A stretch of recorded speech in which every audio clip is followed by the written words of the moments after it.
You people always find a way to end up somewhere you don't belong, don't you?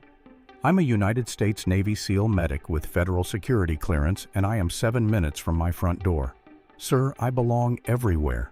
Dale Pruitt had been a cop for 19 years, and in 19 years, nobody had ever looked at him the way Corporal Dina Hallis looked at him in that moment, not with fear, not with anger, but with something far more dangerous to a man like him.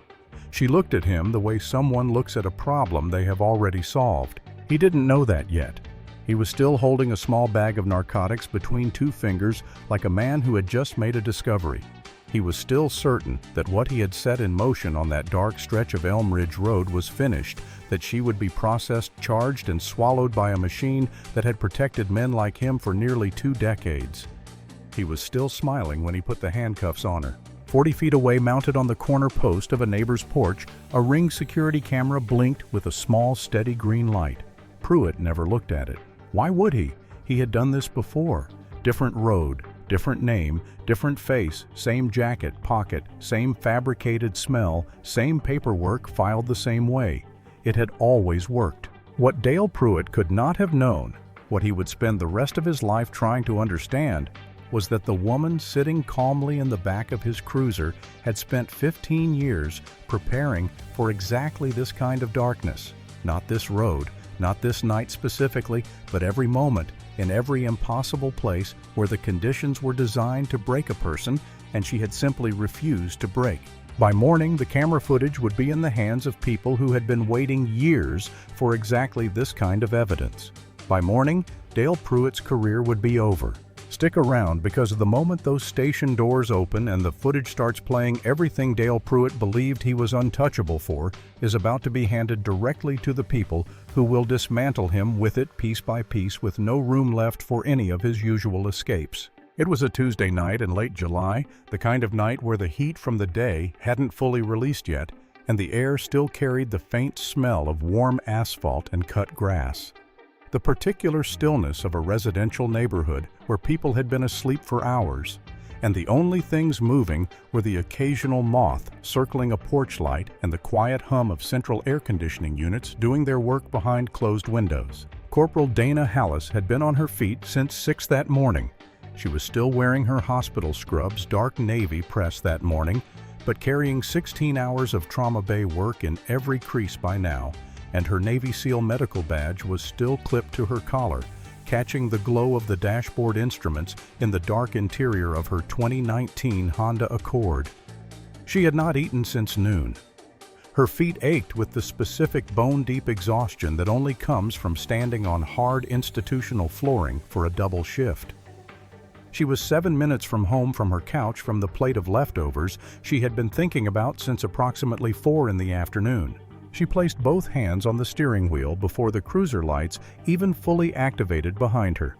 Not out of fear, she had long since moved past the kind of fear that makes hands shake, but out of the particular discipline that gets installed in a person across 4 combat deployments and does not leave when the deployment ends. When the lights came on in her rearview mirror, she checked her speed first. She was 2 miles under the limit. She checked her mirrors. She signaled. She pulled over in a smooth, controlled motion, and she put both hands back on the wheel, and she waited.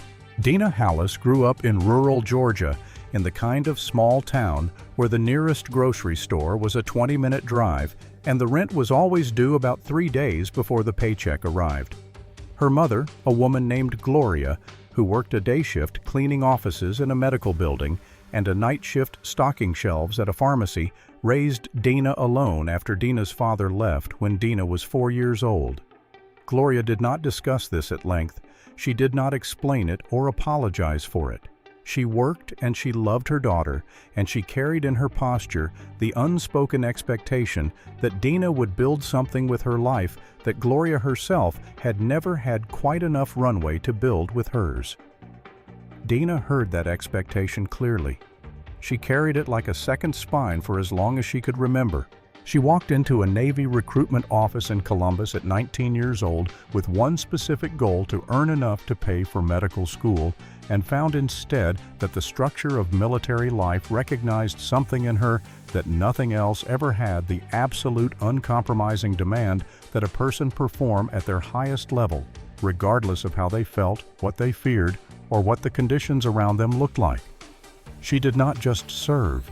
She excelled in ways that made instructors stop mid-evaluation and recalibrate what they thought they were looking at.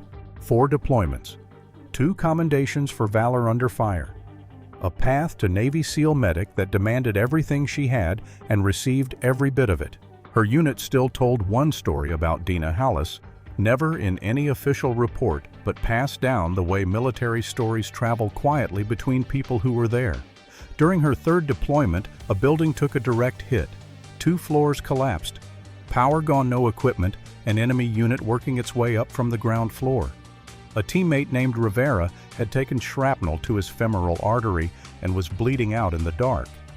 Dina performed emergency surgery on that man using improvised tools with no electricity and with enemy fire rattling the walls 3 floors below her. Rivera made it home. He walked his daughters to school for years after that night because Dana Hallis refused to let the darkness and the noise and the impossible conditions be reasons to stop. At home, she attended church on Sunday mornings and sat near the back.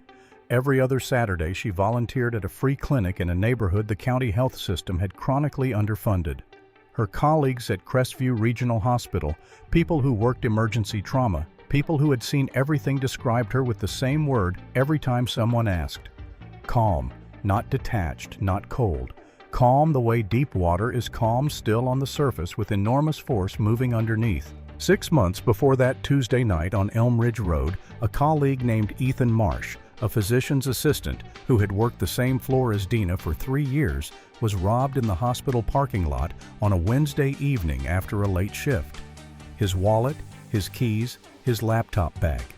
He filed a police report that same night. The Harlow County Sheriff's Department took 3 weeks to send someone to follow up, despite a witness and parking lot surveillance footage already available and waiting. Dina said nothing publicly about it. She did not post, did not file a complaint, did not make a speech at the nurses' station. The following week, she drove to an electronics store and purchased a dashcam.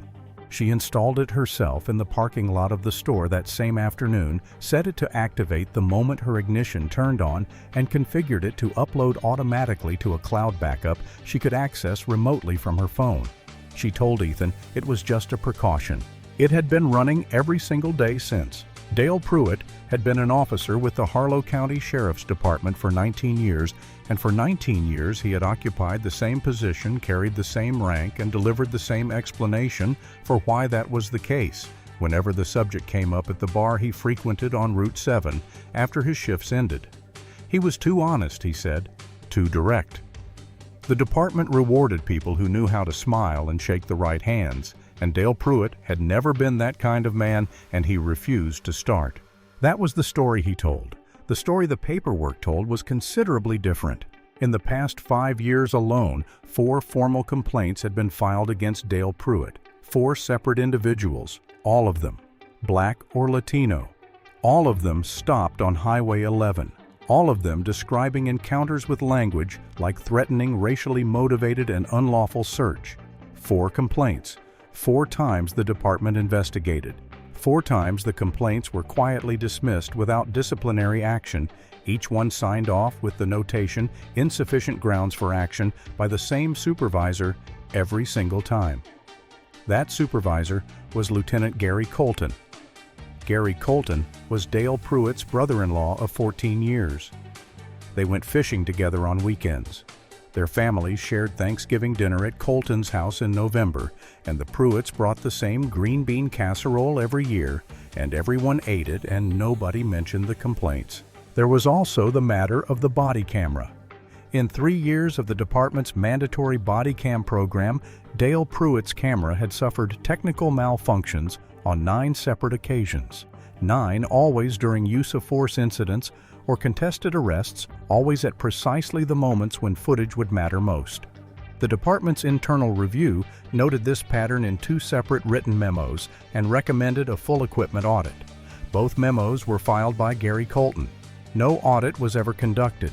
Pruitt lived alone in a two-bedroom house on the east side of Harlow County since his divorce was finalized in 2020. He drank more than he should have, though not so much that anyone would put it in a report. He had a specific phrase he used when conversations turned to the county, to the shifts in the neighborhoods, to the way the faces in the grocery store and the schools had changed over the past decade. He called it the changes. He said it with a particular weight, a particular bitterness that made the people around him go slightly quiet, and he never elaborated further, and nobody ever asked him to. In his locker at the department, there was a coffee mug that 8 different colleagues had seen over the course of 4 years, and not one had filed a formal report about. He was not the villain from a movie. That would have been almost easier to understand. He was something more ordinary and therefore more dangerous. A man of limited achievement and unlimited grievance, who had found in a badge and a uniform the one context in which the world was required to defer to him, and who had been protected so consistently for so long that the protection had stopped feeling like protection. It felt like the natural order of things.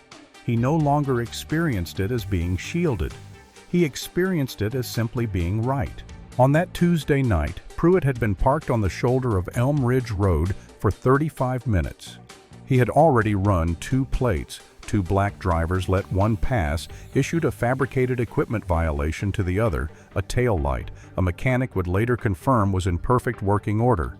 When Dina's 2019 Accord came down that road at 11:02 in the evening, he pulled out behind her before she had fully passed his position.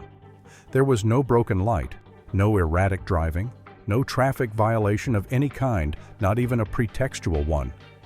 There was a black woman driving home from work on a road he had decided a long time ago, and for reasons he had never once examined, belonged to him.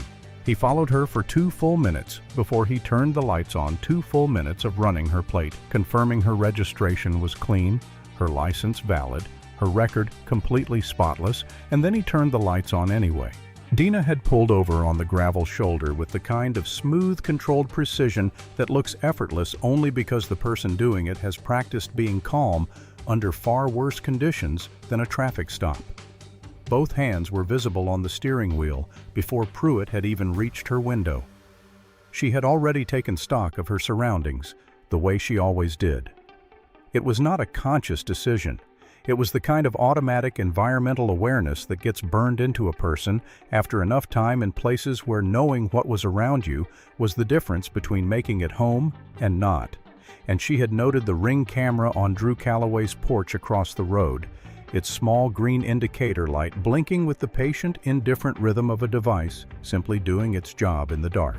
Pruitt approached with his flashlight already raised and held the beam in her face for longer than any legitimate traffic stop required, not looking for anything specific, just establishing something, making a point about who was in control of the next few minutes. He looked her over through the window the way someone appraises something they have already decided has no value. And when he finally spoke, his first words were not a greeting or a request for her license and registration. "Where are you coming from at this hour?" His tone carried a weight of suspicion that had nothing to do with anything she had done and everything to do with what she looked like doing it. "I'm coming from Crestview Regional Hospital," Dina said, keeping her voice even, her hands still. "I work there. I'm a medical professional and an active-duty military medic. I just finished a double shift." He looked at her badge. The Navy SEAL medical badge still clipped to her scrub collar, and then he looked deliberately away from it as though it had registered nothing, as though it were not there, as though she had shown him a grocery receipt. He asked her where she was going. She told him.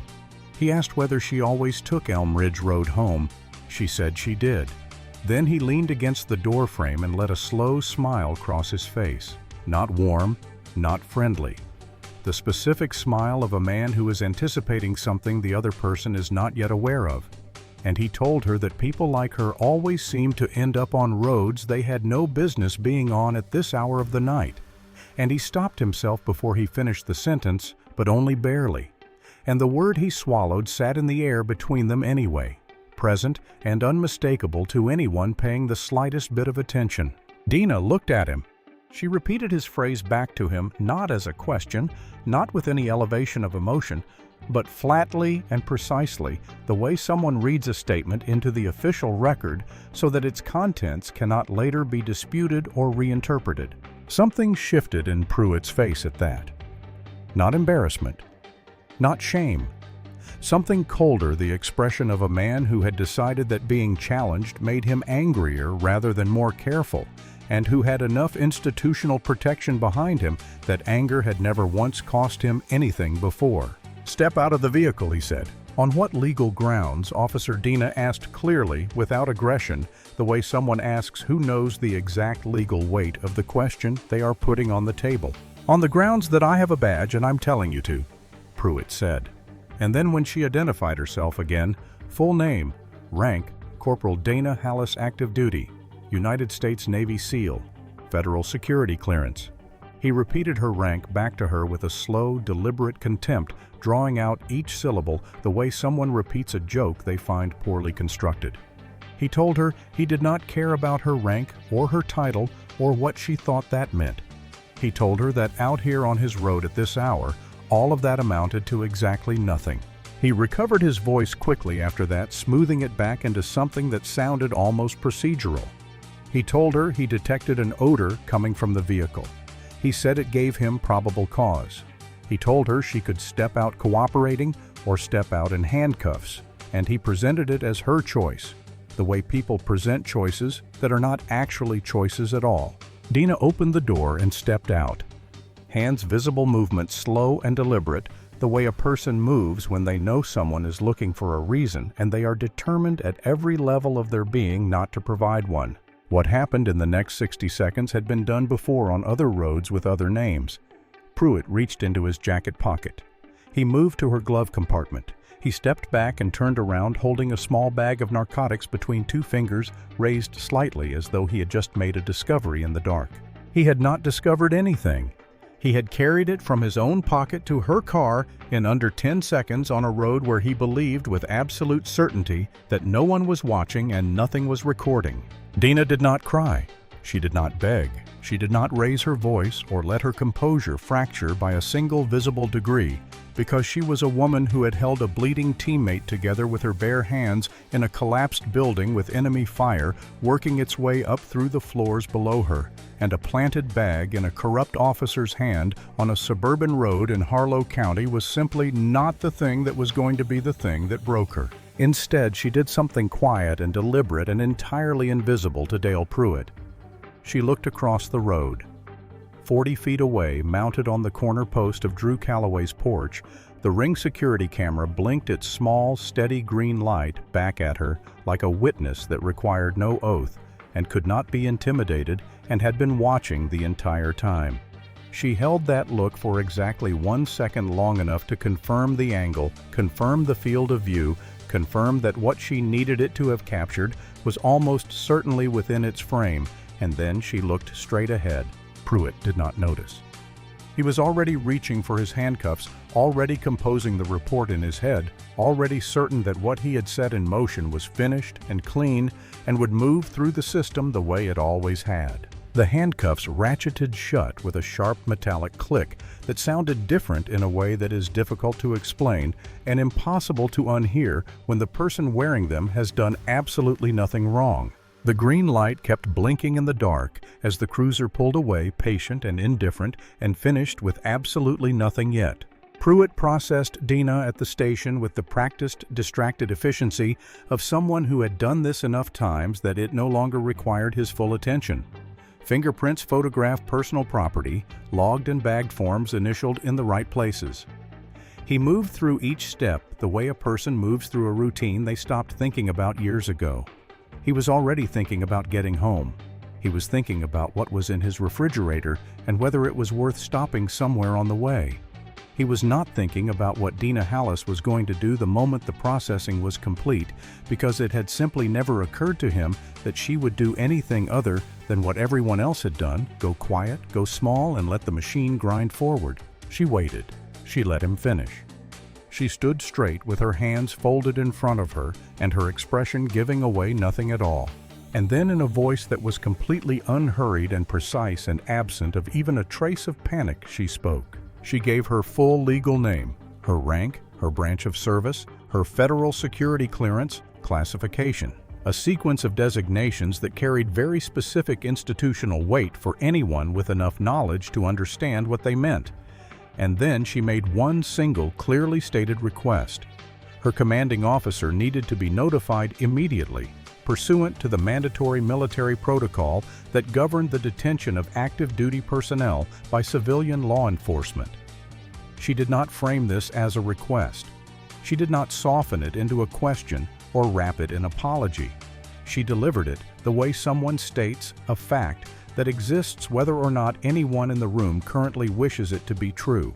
The desk sergeant on duty that night was a younger officer named Troy Lennox, 26 years old, 2 years on the force, perhaps 40 arrests in his career so far. He looked at Dina. He looked at Pruitt. He looked back at Dina. Something shifted in his expression, a flicker of something that was not quite alarm, but was close enough to alarm's first cousin that it was unmistakable, and he picked up the phone without saying another word. In the holding area, under the flat hum of fluorescent lighting on a metal bench that was cold through her scrubs, Dina Hallis was doing something that nobody on the floor was paying attention to. She had no notepad, no pen of her own. During processing, a property receipt form had passed through her hands before being logged, and she had quietly retained it. She had spotted a pen left carelessly on the edge of the booking desk and palmed it without drawing any attention to herself whatsoever. And now, in the holding cell, she was writing not in broad strokes, not in emotional language, but in precise forensic detail, the way field intelligence gets recorded by someone who has learned the hard way that accuracy and completeness are the difference between a good outcome and a catastrophic one. She recorded the exact timestamp her dashcam had activated, which she knew because she had checked her dashboard clock out of habit the moment she saw his lights appear in her mirror. She recorded the sequence of Pruitt's physical movements at the vehicle, which hand moved first, and in which direction the interval between when he reached into his jacket pocket and when he opened the glove compartment, the number of steps he took in between. She recorded the position and angle of Drew Calloway's ring camera relative to the road shoulder, estimating the field of view based on the specific camera model she had recognized from the packaging she had watched Drew carry up his porch steps about a month earlier. She recorded every word of the exchange in the order it occurred, including the sentence Dale Pruitt had stopped himself from finishing. She wrote it exactly as it had been delivered, incomplete and unmistakable, so that it could not later be softened into something more defensible than what it actually was. She was not writing because she was frightened. She was writing because this was what she did. This was what 15 years had made her. What happened next moved at a pace Dale Pruitt had not anticipated and could not slow down the way a current moves once the dam is gone, not dramatically, not with noise, but with the kind of quiet and absolute momentum that does not ask permission and does not negotiate with anything in its path. Within 40 minutes of Troy Lennox's phone call, the base legal office had been formally notified that an active-duty Navy SEAL medic carrying federal security clearance was being held at the Harlow County Sheriff's Department on drug trafficking charges. The notification moved through channels the way military notifications move quickly formally, and with the particular institutional gravity that attaches itself to anything involving federal security clearances and civilian law enforcement overreach. Within the hour, Commander Jared Nolan Dina's commanding officer, a man who had known her for 6 years and understood precisely what kind of officer and what kind of person he was dealing with, was on the phone with the watch commander at the Harlow County Sheriff's Department. And here is where the night made its first critical and irreversible turn against Dale Pruitt, because the watch commander on duty was not Gary Colton. Gary Colton's shift had ended at 6 that evening. He was home. He was asleep. He was, for the first time in 14 years of careful and mutually beneficial arrangement, not standing between Dale Pruitt and whatever was coming. The watch commander that night was Sergeant Patricia Greer. She had been with the department for 12 years. She was thorough and procedurally precise and possessed of a quality that made certain colleagues uncomfortable in a way they could never quite articulate. She kept records of things that other people preferred not to have formally recorded. For the past 7 months, she had been quietly and carefully building a personal case file on Dale Pruitt. Incident reports cross-referenced against complaint filings, body cam malfunction logs charted against the specific types of arrests they occurred during arrest demographics from Highway 11, organized by race and outcome, going back 4 years. She had not taken it anywhere yet. She had been waiting until the file was, in her own estimation, completely airtight. Commander Nolan reached her at 1:47 in the morning. She listened to everything he said without interrupting. She asked him 2 questions. She told him she understood. She hung up and sat still at her desk for a long moment, looking at the case file she had been building for 7 months. She had known this day was coming. She had simply not expected it to arrive on a Tuesday. By 5 in the morning, Vivian Oakes walked through the front doors of the Harlow County Sheriff's Department. She was 53 years old, and she dressed with the particular deliberateness of someone who understood that appearance was its own form of argument in rooms where arguments mattered. She carried a leather document bag and a phone she had been working from since Commander Nolan called her at 3:30 a.m. She had reviewed the preliminary facts during the drive. She had a 91% trial success rate built over 12 years as a JAG attorney, followed by a decade of private civil rights practice. And she had taken on the cases that other attorneys looked at carefully and then set quietly aside the ones where the institutional weight was too heavy, the opposition too entrenched, the evidence too complicated. She had come because by the time she finished reading the preliminary facts in the car, she did not need any further persuading. She placed 4 things on the table in front of Sergeant Greer.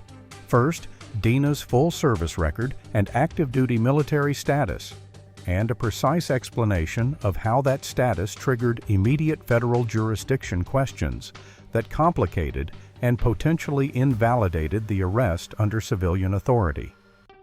Second, the dash cam footage. She had accessed Dina's cloud backup remotely during the drive with Dina's verbal authorization relayed through Commander Nolan, and she had watched it twice. She did not describe its contents. She simply confirmed its existence, its location, and the fact that it had already been preserved and formally documented. Third, the Ethan Marsh complaint. 7 months earlier, Dina's colleague had filed a formal complaint against Dale Pruitt following a Highway 11 stop, and the complaint had been dismissed without investigation. Vivian placed the document on the table, face up with the case number and the filing date and the name of the supervisor who signed the dismissal, all clearly visible. Fourth, a legal notice already drafted and sitting in her bag stating that any attempt to formally process or arraign Dina Hallis before her counsel had reviewed the full evidence would result in an emergency federal injunction filed within 60 minutes. Then Vivian folded her hands on the table and asked quietly and without any particular emphasis to review Dale Pruitt's body cam footage from the arrest. The room went very still.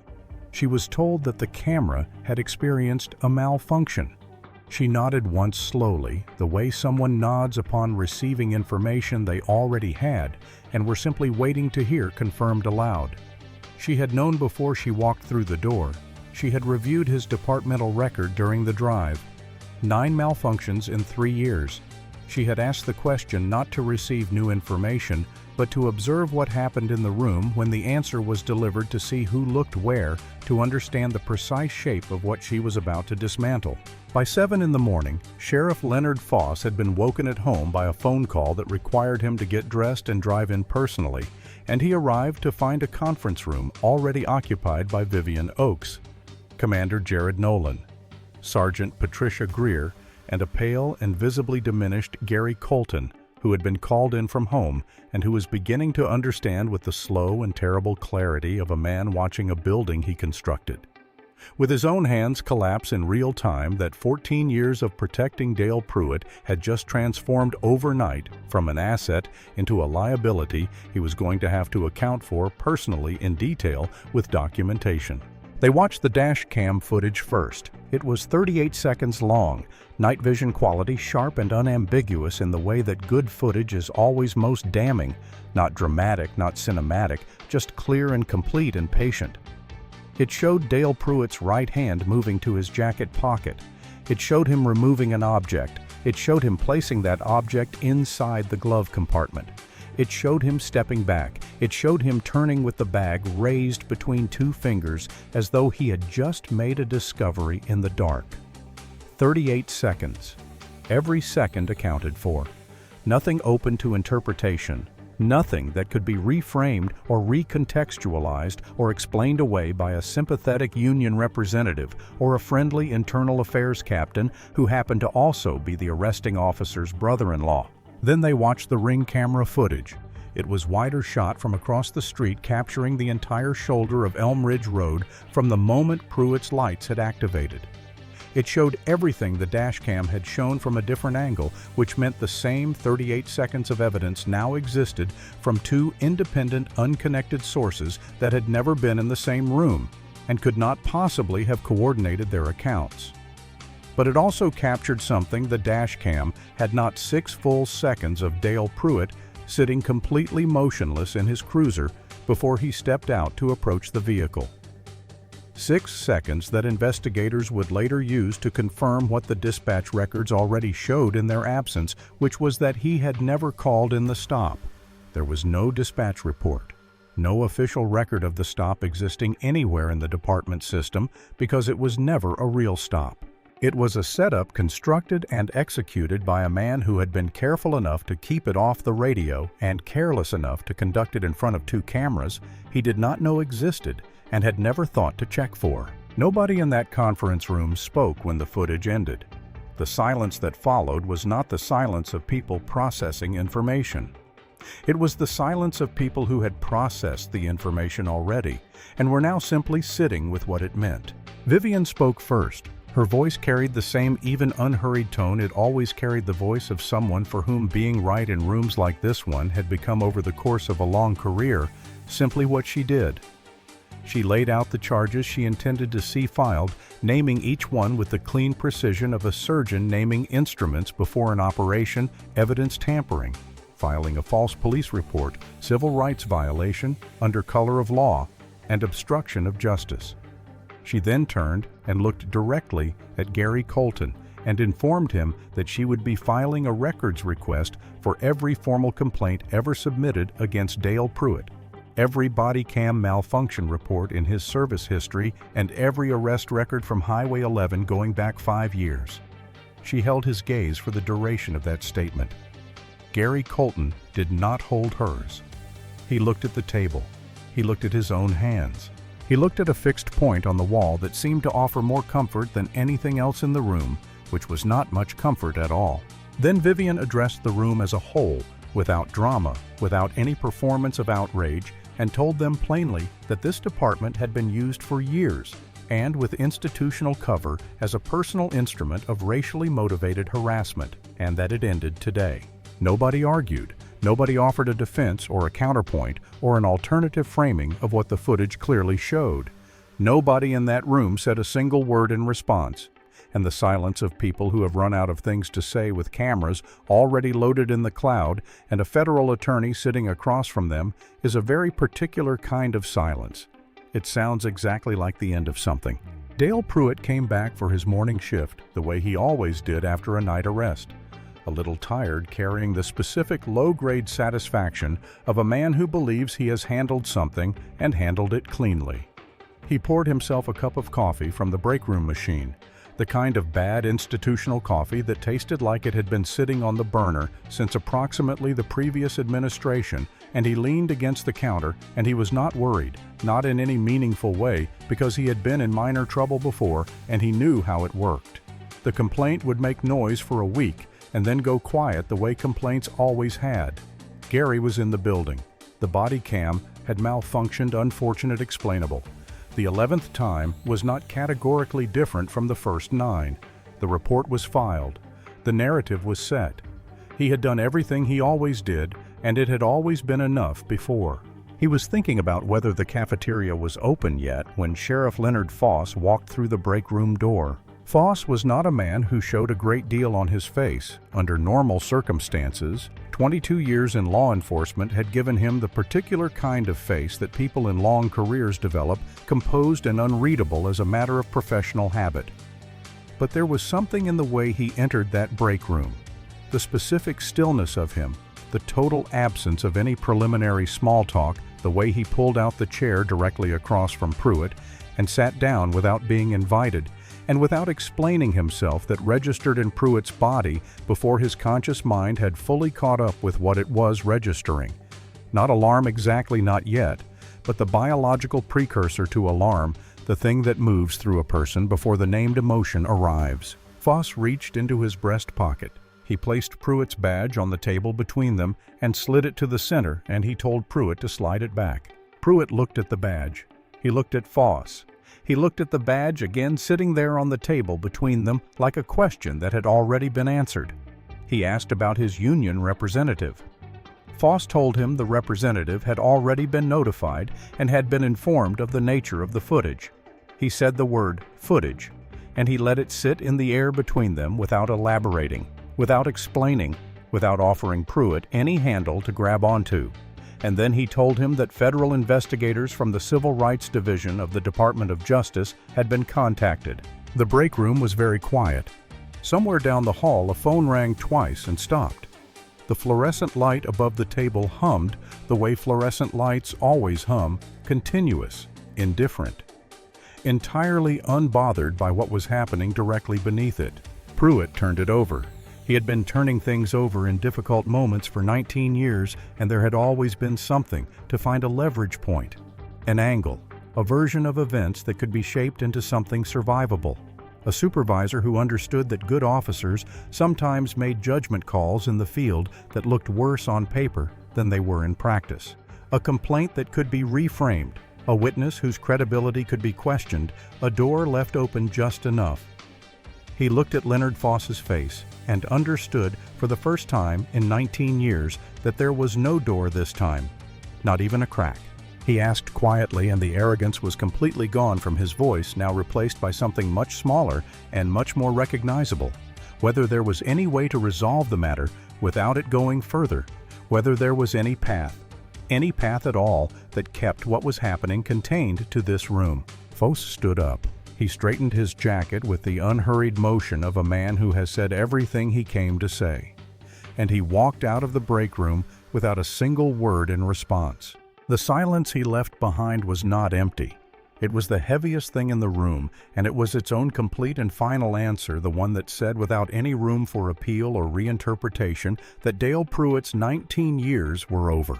At 8:51 in the morning, the front doors of the Harlow County Sheriff's Department opened from the inside. Dina Hollis walked out. She had been awake for 27 hours. She was still wearing the same hospital scrubs she had put on the previous morning for a shift that began before the sun came up and had not in any meaningful sense ended yet. Her Navy SEAL medical badge was still clipped to her collar. In her left hand, she carried a folded copy of her release paperwork. In the breast pocket of her scrub top, secured and accounted for, was her dashcam storage card, logged as evidence, copied for the legal file, and returned to her possession at Vivian's specific insistence before they left the building, because Vivian Oakes did not leave buildings without accounting for every piece of documentation that belonged to her client. Dina stepped through those doors into the early morning light of a day that had already been going for a very long time, and the air outside smelled like damp grass and the faint sweetness of somebody's nearby garden. And for a moment she just stood there and let it be real. Commander Jared Nolan was standing on the steps. 2 members of her unit stood beside him. They had driven in before dawn. Nobody had called them and told them to come. They had heard the way word moves through a unit when something happens to someone who belongs to it, and they had come because that was what you did. Vivian Oakes stood off to the right, already on her phone, already moving the components of the civil suit into their opening positions with the focused efficiency of a woman who had slept exactly 4 hours and woken up ready to begin the next phase of the work. Further back, gathered on the sidewalk at the edge of the parking lot, was a group of people that Dina had not expected, and that made her stop for just a moment at the top of the steps.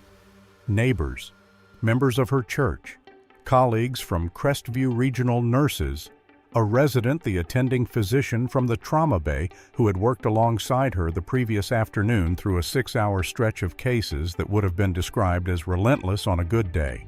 They were there because Drew Calloway had posted on the neighborhood app at 6 that morning, written simply without editorializing what he had witnessed from his porch the previous night, and included a still frame from the Ring camera footage that showed Dale Pruitt's hand moving from his own jacket to her glove compartment in a single unbroken motion. By 8:30, the post had been shared 41 times. By 8:51, these people were standing in a parking lot in the morning light because they wanted her to know without any ambiguity that she was not alone in what had happened to her. Dina did not make a speech. She walked to Commander Nolan and embraced him, not the formal, restrained kind of contact between a subordinate and a superior, but the real kind, the kind that passes between people who have been through enough together that the formal architecture between them has long since become secondary to the actual relationship underneath it. She stepped back and shook Vivian's hand with both of hers and held it for just a moment. She turned and looked at the people gathered on the sidewalk, and she nodded once, a single slow nod, the kind that carries everything that words would only diminish by attempting to contain. A news camera was positioned near the edge of the lot. The reporter moved toward her as she came down the steps. Dinah shook her head quietly and kept walking. Vivian stepped forward. Her statement to the camera was 40 seconds long, precise, no speculation, no unnecessary language, nothing performed for effect. It named a deep-rooted failure of oversight and identified a pattern of racially motivated enforcement that the department's own records had documented and its own leadership had chosen repeatedly and deliberately to ignore. Both phrases were accurate. Both were deliberate. Vivian Oakes did not use words she did not mean. The story ran on the local broadcast that evening. By the following morning, it was national. Dale Pruitt was formally terminated from the Harlow County Sheriff's Department 6 weeks after the night on Elm Ridge Road, and the termination letter signed by Sheriff Leonard Foss personally and delivered without ceremony cited conduct unbecoming an officer, abuse of authority, evidence tampering, and violation of departmental policy in language that was precise and comprehensive and left nothing open to future interpretation. Federal charges on 2 counts were filed separately by the Civil Rights Division of the Department of Justice, and a trial date was set, and the police union, the same union that had for years functioned as a quiet but reliable backstop against the consequences of his behavior, released a carefully worded statement communicating that, given the nature of the evidence currently under review, it was unable to provide representation in this matter. Dale Pruitt, who had spent 19 years believing that the badge, the brother-in-law, the missing footage, and the quietly buried complaints were a kind of permanent armor, discovered in the space of a single morning that the armor had always been borrowed, and that when it was taken back, it took everything with it: the career, the pension, the identity he had constructed around the one context in which the world had ever been required to defer to him. Gary Colton's request for early retirement was denied, and he was informed that no separation requests would be processed until the full scope of the internal investigation had been established, and he sat at his desk for the weeks that followed and worked his way through 11 hours of recorded interviews in which investigators went through every complaint he had ever personally signed off as insufficient grounds for action, one document at a time, in order. The 2 policy proposals that Sergeant Patricia Greer had submitted in writing 18 months earlier, a mandatory third-party technical review for any reported body cam malfunction within 48 hours of the incident, and an independent civilian oversight board with authority to review use of force complaints and dismissals, both of which had been denied at the time without any documented reason, were adopted as official department policy effective immediately, and the person who had written them finally had her name attached to the work she had actually done. 3 of the 4 previously dismissed complaints against Dale Pruitt were formally reopened. 2 of the men who had filed those complaints both stopped on Highway 11 in separate incidents. Both told their accounts lacked sufficient grounds for action. Both having spent the years since wondering if it was something they had done or something they had failed to say correctly, were contacted directly by Vivian Oakes' office. She took both cases. She did not ask either of them for a retainer. 6 weeks after the arrest, Dina went back to work at Crestview Regional and back to her unit the week after that, and she did not give interviews or appear on any of the broadcasts that ran her name alongside footage of the Sheriff's Department parking lot, because what had happened to her belonged to her and she was not interested in performing it for anyone's consumption or benefit. But she went to a community meeting at her church on a Thursday evening, and a 16-year-old named Caleb Reyes stood up partway through and told the room something he had been carrying by himself for a year, that he had been stopped 4 times on Highway 11 in 12 months, that he had never known he had the right to ask why. That through all 4 of those encounters, he had been alone with a fear he hadn't had the words or the framework to explain to anyone. He sat back down. Dina moved from her seat to the one directly beside him without saying anything, and she stayed there for the rest of the meeting, not to offer a speech or a lesson or a framework, but simply to sit next to him so that he would know in the most direct and uncomplicated way available that he was not alone. That was the whole of it. That was enough. Dale Pruitt spent 19 years believing that the badge, the brother-in-law, the 9 missing body cam recordings, and the 4 quietly buried complaints were a kind of permanent protection that they would hold, because they had always held that the machine worked for him, because it always had, that the world had arranged itself the way he had always needed it to be arranged and would continue to do so indefinitely. He never examined that belief because he had never once been required to. It had always been true before, and the absence of any challenge to it had become over time indistinguishable from confirmation. What he could never understand, because understanding it would have required him to reckon honestly with everything he had spent 19 years refusing to look at directly, was that preparation is a different kind of power. Entirely. One that does not announce itself, does not wear a uniform, and cannot be dismissed or buried or signed away by anyone. Dina Hallis had been preparing her whole life. Not for that specific night on Elm Ridge Road, but for every dark place where the conditions were designed to break a person, and she had simply quietly and completely refused to be broken. She installed the dash cam because a colleague's robbery taught her something. She rode in that holding cell because 15 years taught her everything else. Dale Pruitt thought he had picked an easy target. What he had actually done was walk himself into the most consequential mistake of his life. If this story moved you, if it made you feel something real, if it reminded you of someone you know or something you have loved, hit that like button right now and subscribe to our channel, because the stories that matter most are the ones that travel the furthest, and every share and every subscription helps them get there. And before you go, one final question for the comments. If you were Dina that night on Elm Ridge Road, the moment Dale Pruitt stepped back, holding that bag, would you have called him out right there on the shoulder of that dark road? Or would you have stayed silent and waited for the cameras to do it for you? Tell me in the comments. I read every single one.